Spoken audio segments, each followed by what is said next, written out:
Assalamu alaikum, everyone. Hopefully everyone's doing okay on this amazing night. And again, here's another night of Ramadan. Hopefully you're staying up, you're doing your dua, and you're doing what you need to do in terms of getting yourself to the next stage. Ultimately, guys, what I wanted to do tonight is there's a mixture of things that I'm doing, and forgive me again for just kind of jumping back and forth, but I'm just kind of seeing what's being like needed at the highest level in terms of the way I'm organizing things. And so if we shift here a little bit, it's okay, but just bear with me. I'm trying to make it connect to all aspects down the line. So overall, guys, we've gone through a lot of material. There's so much. I have people who are messaging me, asking me like for past presentations. I'm grateful for that. Like, if you can really go through this series, and it's just the reason why I put it through PowerPoint is because just so you could retain the information, it's right in front of you. Please, if you can, let's just follow through.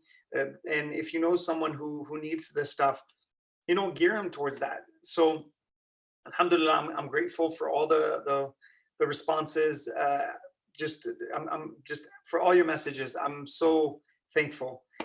Please keep us in your dua. We need it just like everyone else, and probably even need it more because we really put ourselves on the line in terms of what we do as well. And it's alhamdulillah, the weight is beautiful, and hopefully Allah gives us the strength to be able to handle it.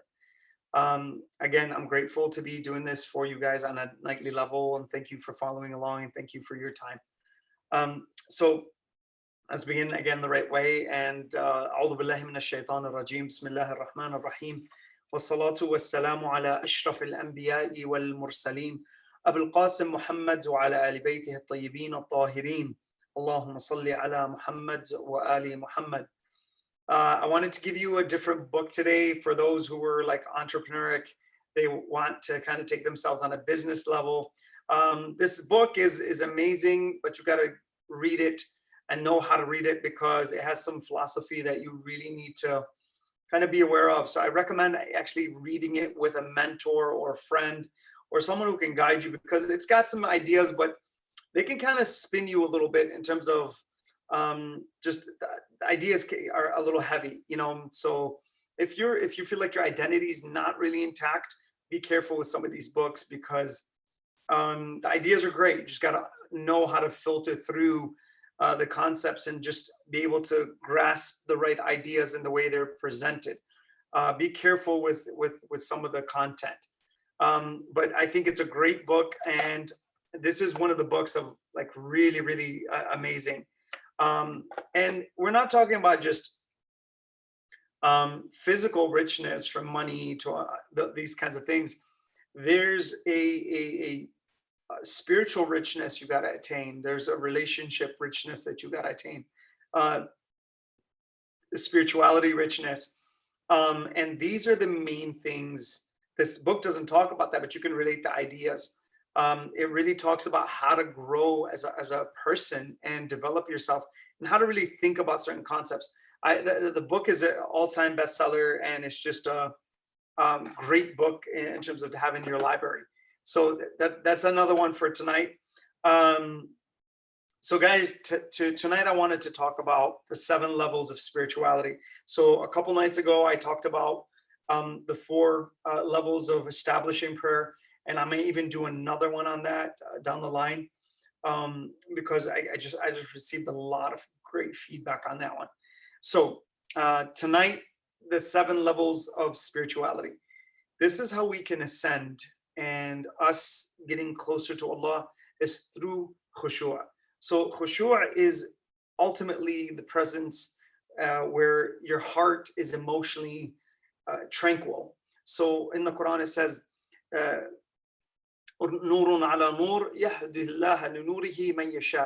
Allah is like a light that is ignited in your heart, and when that happens, you as a person start to feel certain aspects that are just not, I'm telling you, they're not out of this world. And spirituality is to ascend towards that. Allah Azza wa Jal always is bringing you closer to him. He's always in that aspect of, no matter if you get something or you don't get something, it's really for you, because he ultimately understands what is happening within you as a person, and what is the best aspect, what is the highest aspect, what is the highest form for you.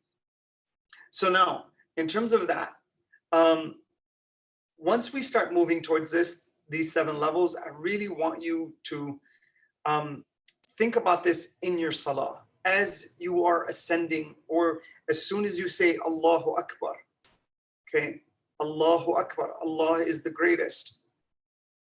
Right there, understand you just entered a different realm where Rasulullah sallallahu alaihi wasallam, when it's time for prayer, he would say, Arihna ya Bilal. So give us ease, O Bilal. It's the ease of the heart to leave the world. You just entered a different space. Where do you go in that space? Does your heart still connect to the world, or do you really leave this world? There's a difference. So ultimately, when you are in that pain and you are in that pressure, and the world has done everything awful to you, do you have a corner in your mind where you can go and you submit in the middle of the night and you say to yourself, oh Allah, I'm here in front of you and I don't know what to do. Allah, I've gotten myself in trouble. I'm depressed beyond belief. I don't want to live anymore. It feels like it's too hard to live. Some of us are like that. And when I have lectures about, depression and stuff like that, almost all the time I have people crying in the audience and I see them. And that's really like heartbreaking, because it's another human being who is really struggling at the highest level. And to me, like that pain is incredible, but they can't get themselves out. And I've dealt with a lot of people like that. So really what I would tell you, if you want to get out of the ultimate depression and the ultimate factors, this is the way to do it. Now, I'm electrostatic, like there's right now what's happening is electrostatic, pods are being inserted into the brain to deal with severe depression, and is actually showing to work. Why? Because they're actually stimulating certain neurons in the brain. And it's incredible once you start to stimulate certain neurons that fire, that were ultimately inhibited and they don't fire anymore. They're actually dealing with depression and they actually gain happy thoughts. This is amazing in terms of just the neuroscience aspect of it and what's happening. But understand, you can willfully fire those neurons. And I want you to think about your brain just for a second. So in your cerebellum, which is the back of your brain, it has about 7 billion neurons just in that small space. 7 billion, or I'm sorry, 70 billion, 70, not 7, 70 billion neurons. And each neuron, each one of those has 1,000 connections, which creates 1,000 synapses between one neuron, just one cell. Neurons are highly specified cells. So, and certain amount of cells fire and they stop a thought from happening. And another amount of cells fire and they actually exhibit and they actually allow the cell to fire. So it's like a battle in your brain, a positive thought or a negative thought. And you can spiral out of control just by your thought process. And then your physiology takes that over and you just go to higher forms of depression. Where do you go when you're in those stages? I'm telling you, and this is personal, this is tried in many different ways. And I'm not telling you not to seek help. Psychology has made tremendous leaps and bounds, and especially the neural level in terms of now the way we understand the brain, just to understand how the chemical imbalances are working within the brain. So I'm not telling you that psychiatry is not the way to go. For some people it is, because there's severe depression and some people can't control themselves. They get themselves very in deep trouble. But I'm also telling you, this is the ultimate cure in terms of understanding. Once you get a really good base of who you are, this is your magic pill. This is what will take you to another level. And you gotta understand that as a person. You gotta believe that in your heart. Now, you're about to walking up to your prayer. In the Quran, it says, and those who come to prayer lazy, heart is not there. It's not present. And I want you to realize that there's a lot to that. And the first condition, and I'm going to take you through these, I'm going to take you condition by condition, and also just getting yourself to the right state. So we're about to walk up, and let's say we are energized, we have that aspect. It's incredible. It's incredible when that happens, and then you're ready to go into prayer. You're ready to enter the zone. You're ready to meet Allah. I'm going to show you what Imam Hassan alayhi salam a little bit later says when he's about to enter prayer, or he's about to enter a mosque, and what he says. All right, so let's go through these. Number one, okay, hudurul qalb. It's the presence of heart. So the person's heart is actually engaged. Now, what is it going to take for the tongue, the mind, and the heart to actually be engaged? That's what you should be really worrying about, is when you understand that the heart needs to be engaged. It's not just about what you're saying.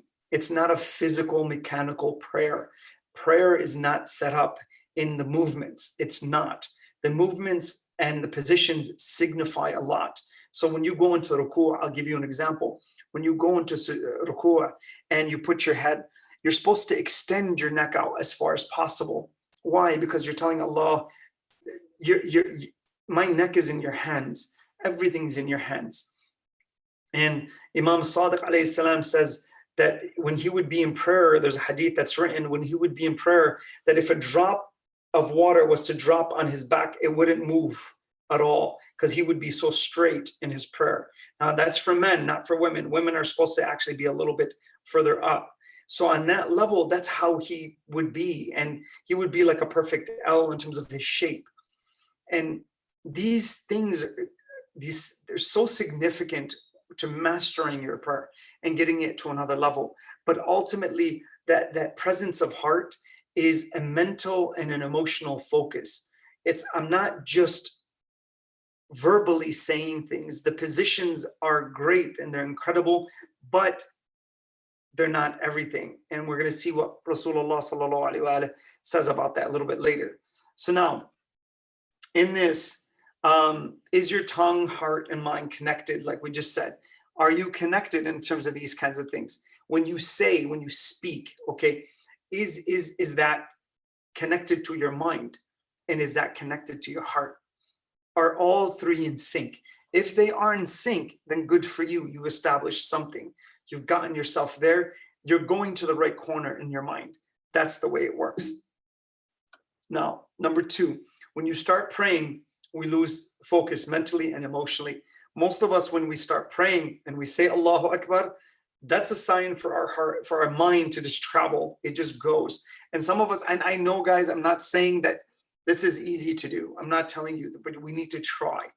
Try. And I'll give you a mechanism to do that when you lose focus.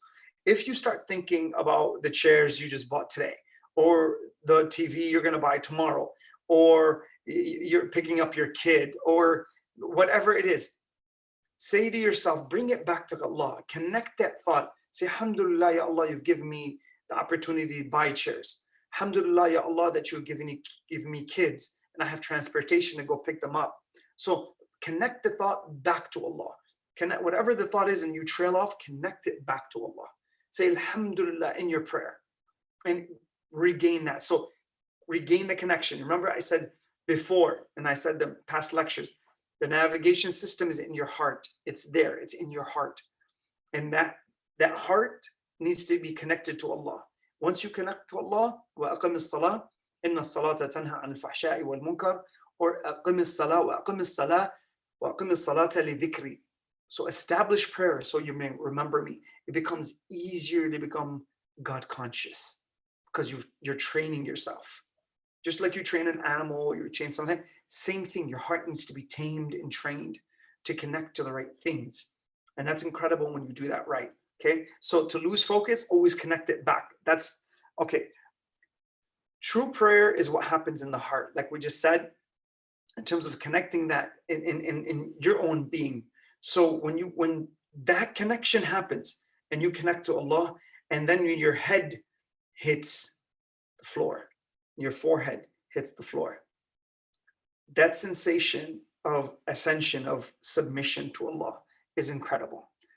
These are the things and the stages you want to get to in your prayer. Now, the Prophet sallallahu alaihi wasallam, he was talking to Abu Dhar. Abu Dhar was one of the companions and was one of the highest companions. He says, "Oh Abu Dhar, when you come to prayer, when it comes to prayer, come with the presence of heart."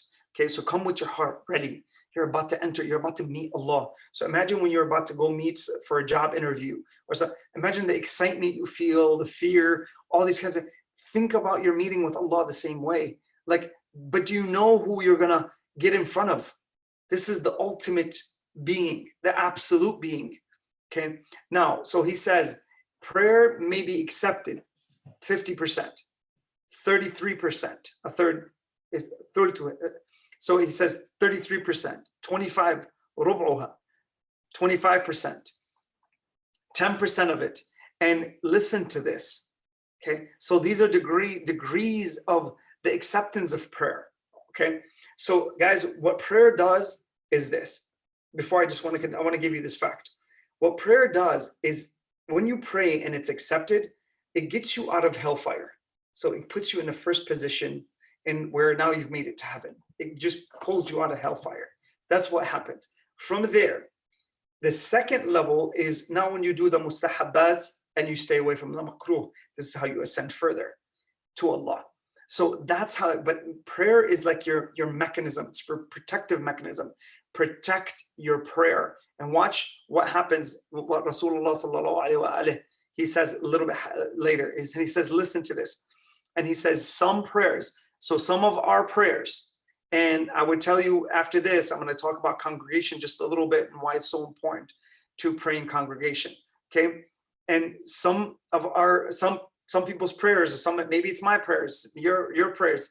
Really think about this. It's like a rolled up blanket that's going to be rolled up and the person's hit across the face with it. That's how despicable that prayer is. So really think about that. You as a person, would you want to face Allah with that kind of prayer? That you just took it for granted. You didn't really care for it. Okay, now watch this. Prayer on the day of judgment, will come to you, your own prayer. And it will come to the worshiper on the day of judgment and say to its owner, listen to this. It will say to you, your own prayers, the ones that you just do on a daily level, it will come to you. It will bear witness and listen to what it will say to you. It says, ضَيَّعْتُنِي ضَيَّعَكَ اللَّهُ. You've lost me. May Allah lose you today. Think about that. Something that you think it's just 2 minutes or 5 minutes. That's going to come and that's going to talk to you and it's going to be in your face and it's going to say to you, you've lost me. May Allah lose you today. Look at how heavy that is. We don't give our salah significance, guys. We don't do that. We actually make it the last priority. And I'm guilty of it just like everyone else. So if you are tonight, like struggling with it, just try 1 or 2 days. Wake up in the morning, or if you can, do nafilatul layl. Go to Allah in the middle of the night and just sit. Don't even pray. Just talk to Him. Just say, Ya Allah, I'm here and I don't know what to do. Help me in terms of what's going on in my life. And I guarantee you, just talk with a bare heart. Be bare, be open completely. Just let everything come out of your heart and watch what happens. And if you can get your tears to run down your face, those are the trails of happiness, I guarantee you, because it's a cleansing, it's an internal cleansing. So hudur al-qalb is number one, okay? Number two, guys, like I've talked about this a little bit before, and it's at-tafahum. At-tafahum is really focusing this to this. That Imam Sadiq alayhi salam, he says, this is one of the layers of that perfection, of not perfection, I'm sorry, of getting your salah to go to higher levels, is understanding what you say. So do you understand what you are saying? Do you really think to yourself, okay, you know what? Bismillah ar-Rahman ar-Rahim. Do you know what Rahman means and ar-Rahim means? Okay. Look at Surah Al-Fatiha. What does it mean? Okay. Bismillah ar-Rahman ar-Rahim, ar-Rahman ar-Rahim. Allah says, repeats twice.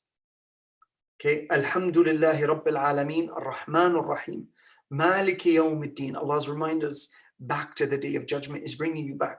Ihdina as-sirat al-mustaqim. Show me the true path. Ya Allah, I'm lost. My heart's lost. My navigation is off. Guide my heart. Sirat alladhina an'amta alayhim. Okay, who are these people that these are the people I'm supposed to follow? This path. Show us the path of those who what? Who are truthful, who are on the right path, who know what's. Who are these people? Ask yourself these questions. Who are these people? Okay, there are certain people then that Allah has given. Okay, Sirat alladhina an'amta alayhim, which you have given. غَيْرِ الْمَغْضُوبِ عَلَيْهِمْ. And there are people who have what? That you're not happy with. Okay, and who are these people? So find out right there. Allah's given a separation. Now, which one, Lily, which one do you want to go to? It's obvious, but can our heart do that? Okay, وَلَا الضَّالِينَ, and those who have gone astray. And guys, this is what I fear I'm in what stage. I don't want to ever be in that stage. But that's my fear. الضَّالِينَ. I may think I'm doing the right things, but I don't know. I don't know. And I need to reach that certainty of knowing. So on that level, understand the Fatiha and what it means. And I'm going to give you a little bit about what that means. Imam Ali alayhi salam, listen to this. Okay, you say this on a daily level, but do you really think about its meaning? I'm not going to give you any more on this because you need to search on your own. And then especially in these nights. So please, for the next 2-3 nights, search for yourself. Ayatul Fatiha. Okay, what does it mean? Listen to what Imam Ali alayhi salam says. He says the weight of Surah Al-Fatiha is equal to the whole Quran. Ayatul Fatiha is equal to the whole Quran. Think about that. And you say this with what? Bismillah ar-Rahman ar-Rahim, Alhamdulillahi Rabbil Alameen, ar-Rahman ar-Rahim. We just say it. But do we realize what we are saying? If you understand the weight of those words and you inject yourself with those words into your heart, man, what happens to you? If you understand their true meaning and then you inject them into your heart, that's a sanctuary that you can enter willingly. So at-tafahum is number 2. That's another stage of khushu'. Number 3 is greatness, at-ta'zeem, ta'zeemullah. So to understand having the right attitude towards Allah that we are worshiping. Now, guys, please understand this. At-ta'zeem is just when you say Allahu Akbar, ask yourself, who am I compared to Allah? I'm His creation. And imagine you come out of sujood. And when you come out of sujood, you're like, you're my creator. You created me. Forget about your mother and your father just for a second, which He has given you as well. But you created me. You made me. Like, how much do I owe you in terms of that? Really think about these things. and think about who Allah is and who you are. Now, do I understand Allah's greatness? Obviously. Let's go to Imam Hussein alayhi salam, Dua Arafah, to teach us how to talk to Allah. Look at what he says in the dua. And he says, I'm the one who's made mistakes. I'm the one who's sinned. I'm the one who became heedless. I'm the one who's ignorant. And you, then he switches. And he says, and you're the one who's what? And you are the enricher, and you are the giver, and you are the forgiver. And you saw me, and you are the one who saw me diving into sin, and you forgave me. This is the way to Allah, but that's the way to your own heart. These words are keys to unlock certain neurons that fire in your brain, that create certain hormonal streams, that when they connect to your heart and the richness that you feel, you don't need anything from this world. You've gotten the treasures of it, but the treasures of it are inside of you. Wire those neurons. A neuron can hold a thought. That thought of Allah's name, Imam Ali's name, Rasulullah's name, Al-Hassan, Al-Hussein, Fatima, Zainab alayhim salam. Imagine those cells in your brain and how much they're worth. Imagine you've programmed them, but imagine this, that they're connected to hormonal streams in your body, that when you hear the name, Ya Allah, your heart shivers and it moves and it palpitates differently. Allah has set that for you in your own heart. It's there. You just have to find the wiring and you have to program yourself. Once you have that, it's incredible. And you can start speaking like this. When you can touch those words, and especially in Arabic, when you can understand Arabic, please, when I came here, I was 9 years old. I was reading, writing, it was normal for me. I was about 23, 24, and I forgot everything by that time. Then I decided to just go back and just redo everything. I went back and I took Nahu, I took Sarf, I took Tajweed. And I couldn't, guys, I swear to you, I couldn't find the teacher. I couldn't, like back then it was so difficult. I couldn't find a teacher to help me. And I went and got a book and I started by myself. I didn't even know I knew the letters and I knew stuff like that, but it was very simple things that I knew. But I wouldn't quit. I just I literally had lost everything. And I started back up again. And I tried and I tried and I tried 6 months by myself. And I said, Ya Allah, please help me. Just send me a teacher. This is too difficult. And I swear to you, like 2 days later, someone just out of nowhere, just came out of nowhere. And I had asked so many people, but nobody had the time. And then just out of nowhere, I get a person. Then I got taught by some of the best, like one of the most incredible scholars in terms of Tajweed, Nahu, and Sarf. And I'm so grateful. I spent 2.5 years with him in terms of just studying these things. And I'm so grateful for that. I'm so grateful that he took his time. It took us 2 days a week. 55 of us started and 4 of us finished. So I'm so grateful in terms of these kinds of things. Allah will send you what you need. Just make that intention in your heart. He will give you what you need.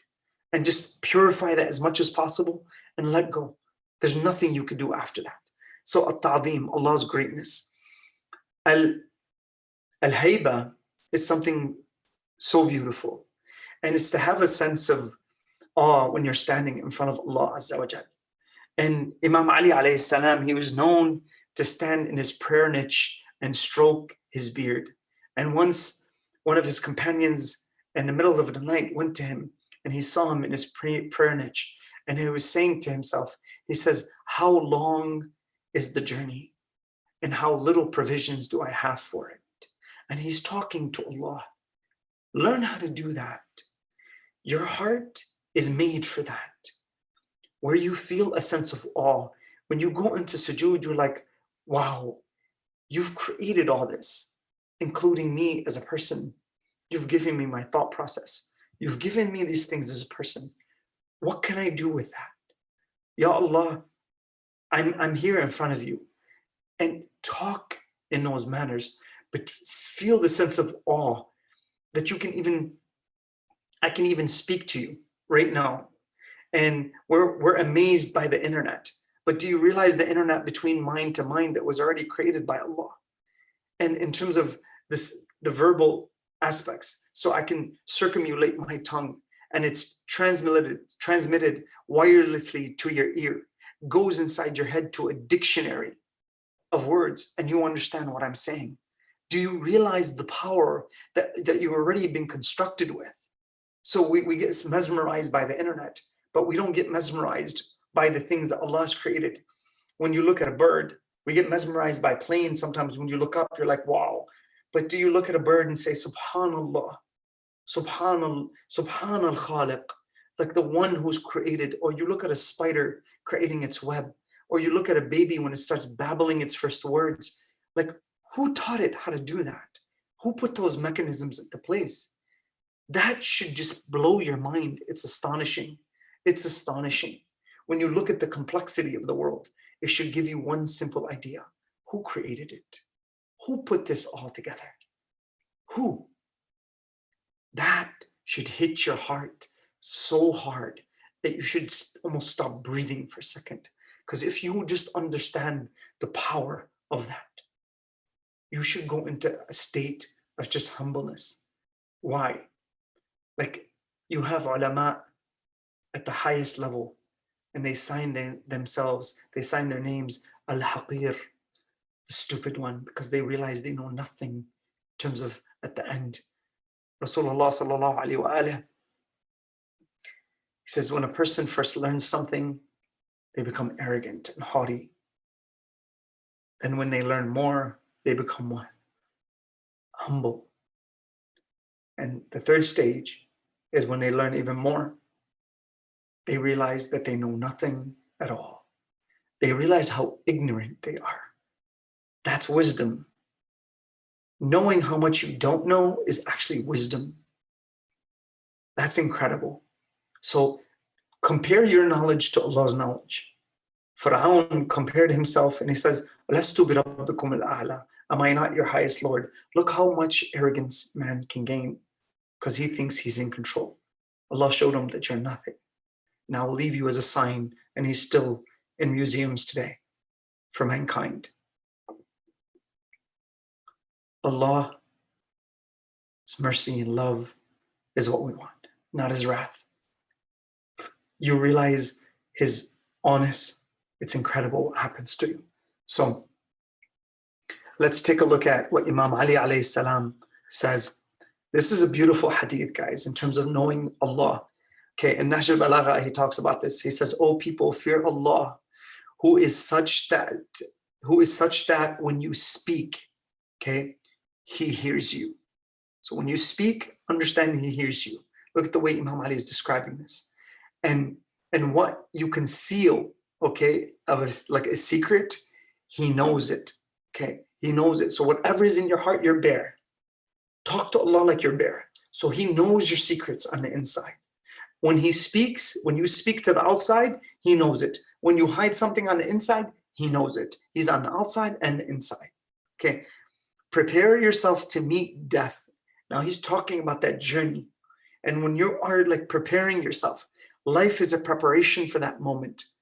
When some people, they die and they don't have a chance to close their eyes. They die with their eyes open. That's how fast death will take you. They die with their mouth open sometimes. And I'm going to tell you guys one thing, and if you could do it, and if you can bear that concept, and if you can wash a dead body, I've had the privilege to do that. And it just really takes you to another level. I recommend, if your heart can handle it, I would recommend that you do it. And which will and it says, prepare yourself for death, which will overtake you, even if you run away from it. You cannot run away from death. It's going to come. Imam Ali alayhi salam was asked, if a person is jailed in a house and they can't get out, how will their sustenance reach them? Imam Ali alayhi salam answers beautifully. And he says, their sustenance will reach them the same way death will reach them. It's guaranteed. But we worry so much about money and losses. These are just trials. Pass them in the best way. So even if you run away from it, it's going to catch you. But please listen to the next phrase. He says what? Catch you even if you were, run away. Catch you even if you stay and remember this. And remember you even if what? You forget it. Death is always thinking about you. You are heedless of it, but it's always thinking about you. So on that day, I'm just telling you, in terms of the first 2 points, have that honest to Allah. Have that, just understand He's on the inside, He's on the outside. He's right there. When you start thinking of His power like that, that no matter where I go, what I do, no matter what is happening around me, you see me. You see what's going on the outside and on the inside. Al-Hayba. That's another level where if you think about these levels as you're praying, that's what you're supposed to do. So number 6, or number 5 is ar-raja, okay? A sense of hope of getting better. Now there's 2 types of people, guys. I want you to think about this, okay? The sinner is of 2 types, okay? So let's say I've done the wrong things. You need what? You need hope. You need ar-raja. You need to feel like, okay, you know what? I have hope to go back towards Allah. وَإِذَا سَأَلَكَ عِبَادِي عَنِّي فَإِنِّي قَرِيبٌ. We mention these things. We feel we betrayed ourselves so badly. And we talked about ad-das. قَدْ أَفْلَحَ مَنْ زَكَّاهَا وَقَدْ خَابَ مَنْ دَسَّاهَا. That I betrayed myself. I've fooled myself, okay, when I commit the sin. Now, I need to have that sense of hope. There's 2 types. So there's 2 types of people. Okay, type 1 is the person, now really pay attention to this. They take the sin lightly. The person, when they commit the sin, they don't, it's like Rasulullah sallallahu alaihi wasallam, he says, when a munafiq sins, when a person who takes the sin lightly and doesn't care, it's like a fly that lands on their nose and they just push it away. That's how they take the sin. They don't care. And if a person who is a mu'min commits a sin, it's like it's like a mountain is on their shoulders. They feel the weight of it. They feel the remorse. And then they cry and they relieve themselves in terms of that guilt, but they put their responsibility on Allah and Allah will respond to you. That remorsefulness is key in terms of that. Now watch what the Prophet ﷺ says. The Prophet Muhammad says, alayhi salam, he says, sallallahu alayhi wa alayhi, he says, worship Allah as if you see Him. Watch this. Worship Allah as if you see Him, because you need to understand that. And if you do not see Him, then know that you have what? That He sees you. And if you do understand that He sees you, now you do understand. Okay, if you don't see Him, He sees you.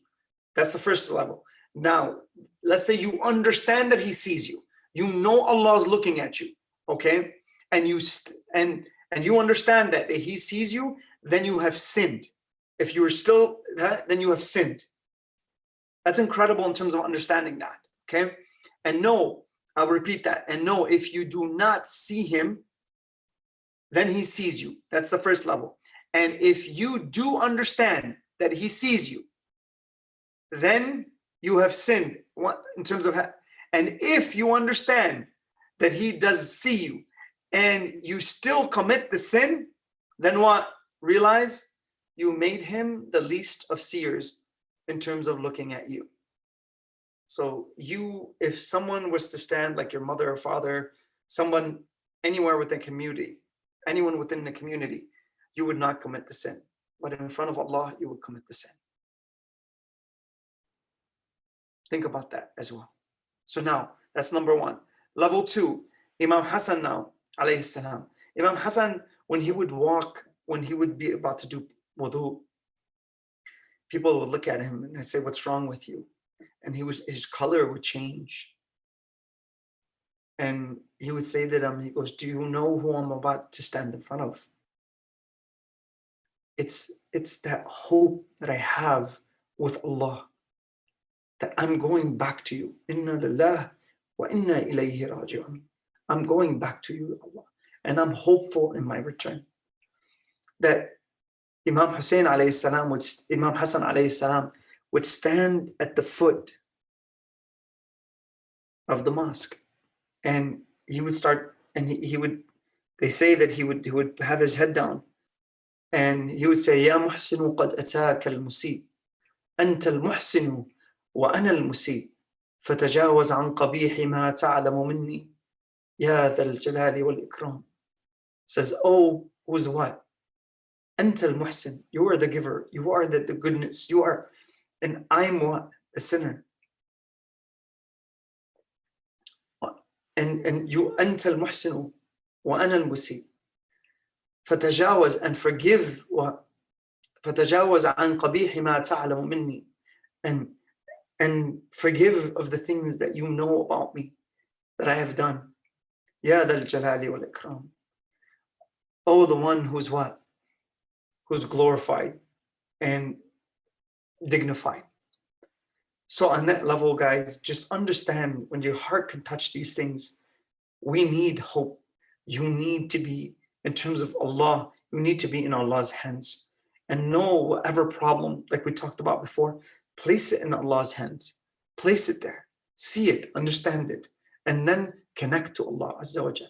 He's the one that's going to relieve you. Nothing else in this world, trust me. People who come to you are from Him. Doctor who does surgery on someone, it's all about what Allah wants at the end of the day. No one can remove that. In the Quran it says, if He wills something, no one can stop it. So don't worry. Have that in your heart where just, alhamdulillah, whatever ma asabana, whatever has been come upon us, okay, that's what Allah has written for us. Alhamdulillah. Ar-Raja. Number 6, shamefulness. Guys, to maintain a sense of shame in front of Allah, in comparison to Allah's greatness, we see ourselves insignificant. But that sense of shame in terms of who we are, there are what types of shame, okay? And I'm going to tell you what they are. So Rasulullah sallallahu alaihi wasallam, he says, al-haya'u hay'ain, al-haya'u al-haqiqi wal-haya'u al-humuqi. Really think about this. So listen what he says. He says, al-haya'u hay'ain. So shamefulness is of two things, okay? A shamefulness that is truthful, and that is the truth, which is feeling that shame from Allah. Feeling the shame that, you know what, I shouldn't, starting to feel shame that I shouldn't go out without my scarf. Starting to feel shame that, you know what, I'm going to cover myself more.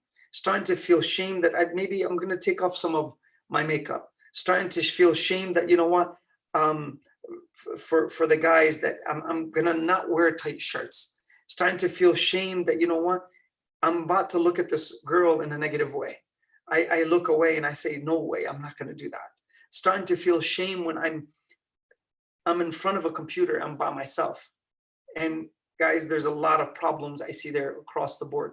And I'm going to tell you, just 47% of divorces now have been attributed to just computers and guys. And I'm not going to go any further. Okay, you guys can figure out the rest. 47%. And you should see the diseases from 18 to 24, mental diseases, okay, in terms of certain performance issues, in terms of certain factors. And I'm going to go out and I'm just going to be here brave and I'm just going to say this. But just understand, if you're watching right now, you're destroying your mind. You are. It's like whenever you're in front of by yourself and you're doing this stuff, understand that there's a shot of cocaine in your brain. Literally, that's how what you're doing to yourself. So I'm not going to talk about any further in this. I know some some youth may be watching, so I'm not going to go any further, but I'm just preparing people because this is the reality that's happening. There's a destructive factor. There's a war psychologically, and you need to understand that. You do. It will harm you to the day of judgment. Trust me, these things are not light. Don't take them lightly. And they're being portrayed now that it's okay and it's fine to do these things. And so there's no shame. You're losing your humanity. You're losing who you are as a person. The sense of dignity, honor, respect, you're losing all that. It destroys your confidence. And just the days after, it's incredible what happens in terms of the psychological factors within these things. If you're a parent and you're watching, please keep your kids away from these kinds of things. Protect them. But it's so hard now. Why? Because you have just the access is so easy. It's right in your fingertips. That sin is a second away, like literally it's a fingertip away. Just understand that. So I don't want to go any further into that. I just needed to kind of just put that message out there. Now, shamefulness is of two types. Be shameful in the things we just talked about and pull yourself back off. أَنِ بِاسْتَحِي مِنْ اللَّهِ. You're going to see what Rasulullah sallallahu alaihi wasallam, what he says about shamefulness in a second. Bistahi. I can't even like when we go, like I'm not going to, there's another hadith, but it's going to be way too long. But Rasulullah sallallahu alaihi wasallam, he says this, there's another type of shamefulness, which is the shamefulness of stupidity. This is where I'm supposed to be I'm in a class and I'm supposed to ask a question about knowledge, but I feel ashamed. No, don't do that. There's a bunch of people around, and if I get up and I pray, I'm going to feel like they're going to judge me. No, don't do that. Don't be ashamed at these levels. Imam Ali alayhi salam, he says, when wisdom is being exchanged, speak so you may be known. Don't be ashamed. Don't be bashful. Don't be fearful. Okay, speak so you may be known. Otherwise, stay silent like the ignorant. Like the ignorant. So there's a sense of shame that you need to get over. You need to push through. That's the shamefulness of stupidity. Don't do that. Okay? Now, Rasulullah sallallahu alaihi wasallam used to stand at night and pray to such a point that it says,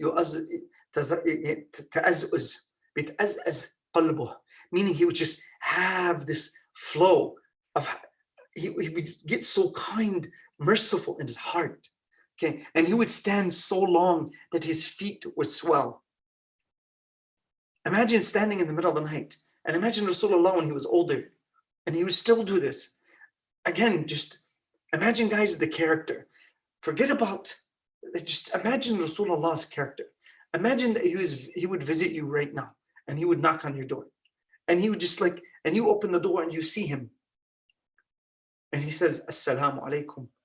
What would you do? Like, seriously, what would you do? What would you ask him? You see that sense of awe?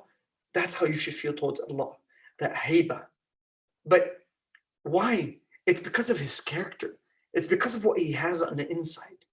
And listen to what he says. He says, they say to him, why do you do this, Ya Rasulullah? He says, Inni astahi min Rabbi. I feel shameful because he's given me so much. I'm ashamed from Allah that I have to do that. This is the least I can do. And he would stand in the middle of the night. And Salatul Layl was wajib on Rasulullah sallallahu alaihi wasallam. It was wajib, meaning he had to do it. Me and you sleep throughout the night, and sometimes, unfortunately, we don't wake up for morning prayer. We don't. We miss it, and especially these nights. We can't wake up because we stay up so long. And if we stay up, we don't read dua, we don't do these things, we don't listen to these lectures, we don't do stuff like that. Tonight, before you sleep, just read 1 verse, 2 verses, 3 verses, okay? But even just sit down and just talk to Allah. Use these nights. The heavens are open. These are your, and especially Layat al-Qadr are coming. This is what you want. That's what you need. So on that level, al-haya. And there's different types of haya. I don't want to just tell you just one type. There's different types. Now, the last one is al-ikhlas.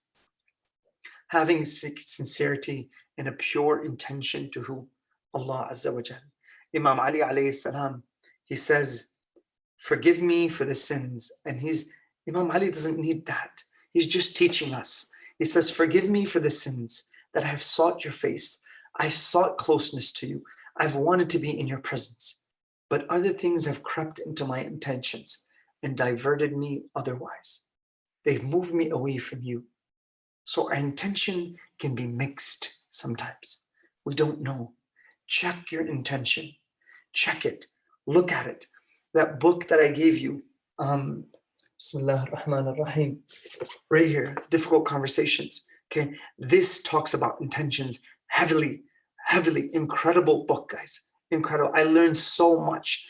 I've read this thing and I've actually taught it as a class. Okay, I've read this thing at least 30 times. This is like a manual for thinking. Get this book. It will tremendously help you. 3 scientists, countless hours of study, 15 years they put into this book, 15 years into that, okay? And then they give it to you what? That's 15 years worth of life for 3 people. That's 45 years. Understand that. 45 years of life in that book. It's a manual for thinking. Get this thing. It's incredible in terms of the way it will change you. Now, al-ikhlas. Your intention is everything. Now, قال رسول الله صلى الله عليه وآله الأعمال بالنيات. Okay, your true what? Works is here. It's just purifying your intention. And in the Quran it says, you will what? Just for what you intended. You will go, you will be facing for what you intended. So that intention is everything. Guys, please listen to this. Please. If you have not taken anything from this conversation, please take this. If you just take this concept, this will change you as a person. And I'm going to show you the truth and how it works and how powerful it is. Your intention, when you purify it in the second, it will protect you from guilt in your future. I'm going to repeat that. Your intention is your protection. When you purify it, is your protection of what's going to happen in the future in terms of the guilt. When your intention is pure, and when things go wrong in the future, let's say I intend something, there's a very strong challenge, and I purify my heart. I'm not greedy, I'm not selfish. And I check my intention, and I go deep, and I say, Ya Allah, I'm here. And I go deeper, then I see Allah in terms of what I'm doing. And I say, Ya Allah, I'm gonna follow what you want. And I bring that voice to the top, and I speak, and I don't care. And because I'm speaking from my heart. It's coming from here. Then wisdom follows. Where Imam Ali alayhi salam says, wisdom is a tree that sprouts in the heart, and its fruits manifest on your tongue. And now when you speak, you're so lofty. You don't care. There's no fear. You're not tripping up on your words. You're calm. You're collected. You say every word with precision. That's incredible. And when that happens, and you have ikhlas in your heart, then after the situation unravels and things go wrong, you can always go back to your intention and say, I have peace because I know my intention. You're looking at me in the situation the wrong way, but I know what I have on the inside. That truth becomes your protection and your treasure for your own psychological and emotional health. Truth is everything. It's everything for your own protection. When you understand that, it's incredible what intentions are. Your intentions are your protector for future consequences, which cause future guilt if you don't what? Purify it. And if you don't purify it and it's selfish, the guilt will hit later on. And guess what? When you have gone astray and your intention was not pure, and now the consequences hit, now the guilt hits. And guilt has a way of making you feel so bad because it's self-hate. Now, when that happens, the only way, there's two ways of removing that guilt when you're like that. You either become truthful, go back to the truth, which you have to go back to the truth, regardless. And if you don't, and you still continue, Allah is going to pull out the truth at the end. Why? Because of this. وَحُصِّلَ مَا فِي الصُّدُورِ. It's going to come out. Guys, the truth is all over you. It's on your forehead. It's on your body. Everything will speak the truth. Your body will speak the truth. Your skin will speak the truth. Everything will speak the truth. It's coming, whether you like it or not.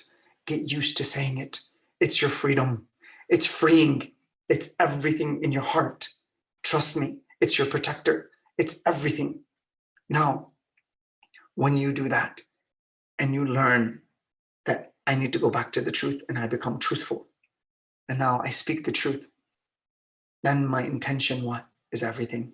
But what we do when the guilt hits is we lie to ourselves, meaning I've committed the sin.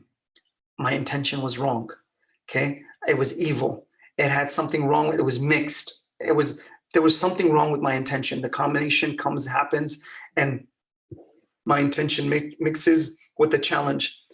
When the challenge beats me, I beat the challenge, I still have to answer for my intention. Let's say it was evil. There's two ways we said. First way, to remove the guilt, which is self-hate, is to lie to ourselves. So you have to keep going further into what? That lie. You have to keep going. And you have to lie to who? Who? Who do you have to lie to now? Me. I have to lie to myself. I have to convince myself, because that's the only way the guilt is removed. وَحُصِّلَ مَا فِي الصُّدُورِ. Now the truth will come out, regardless, as we said. But you have another option, is to admit, وَحُصِّلَ مَا فِي الصُّدُورِ, admit what's in your heart. Admit what the intention is, and go back to Allah and say, like Imam Ali said, okay, أَتَيْتُكَ يَا رَبِّي, I've come to you, O Allah. Admitting the truth. I'm admitting what happened. Okay, I know I did something wrong. Again, the truth. Admitting, broken. Go into that stage and let your tears touch your heart. When that happens, that also removes the guilt. But that's removing the guilt through what Allah wants. He wants you to go back to Him to remove the guilt. Go back into submission to Him when you remove the guilt. Feel the remorse of the sin. Okay, go back to Him to remove the guilt. Balance your emotions through what Allah wants, not through what you want, lying. That's incredible. Now, last thing, guys, is this. When we judge others' intentions, okay, this is in your salah I'm talking about in terms of ikhlas towards Allah. But when we judge intentions of others, I just want you, I'm going to leave you with this thought. When we judge other people, I want you to think of your own intention, which is sometimes so difficult to know because it can be mixed with a million different things. And guys, our subconscious mind is wired to do certain things that sometimes our intentions are so mixed that we don't even know them. You don't even know your own intention. That, you know what? I wanted to sell you this. It was for you, but it's also for me. I wanted that sale. Where's your intention? Judge it. Say it was 70% for you, 30% for me. When I pray to Allah, am I praying because He's worth it? Or am I praying because I'm afraid of His hellfire? Or I want His reward in terms of heaven? Be honest with yourself. Right there, your heart can split into three. Ya Allah, I love you and you are worth it. That's about 30%. I want your heaven, 60%. That's what my heart is really, that's the stage of my heart. And Afraid of your hell? No, I'm doing really well. 10%. My intention is mixed. Learn these things about yourself. Don't just trust your emotions and just think, oh, okay, just because I feel it's true. Check them. Check your intention. Check what's underneath even that, and you'll find a treasure. Now, if it's that hard to judge our own intentions, I just want to ask you one question, and I'll leave you with this and let you ponder on it. If it's hard to understand our own intentions and to actually know what they are, how hard is it to really judge someone else's intention when we're not inside of them and know what's going on with their pressures and pains and the complexities of their thoughts and emotions? I'm not telling you not to be naive. I'm not telling you to be naive and just trust. That's not what I'm saying. That you need to be wise. But I just want you to understand that judge each other with a merciful heart. You can be precautious and merciful. You can be precautious. And you can do all these things. So guys, at the end of the day, let's do that the right way. Let's look at each other. And I want, if you could do this, and I ask you for your prayers tonight, and I ask you to pray for my mom as well. But tonight, as you're in, let's say you do Salatul Layl, and whoever's listening to this, whoever's on here, try to wake up, or right after this, in terms of a little bit after midnight, try to get up and just do Rakatain and Salatul Watr. And just do the three, that's it. And pray, and just pray. Let's make a promise for yourself tonight that you're gonna get up and just do that. And just let's move on that as people. Let's not judge each other's intention. We can have a hierarchy of assumptions, but check our assumptions before we jump to conclusions. I'll see you guys tomorrow. Assalamu alaikum wa rahmatullahi wa barakatuh.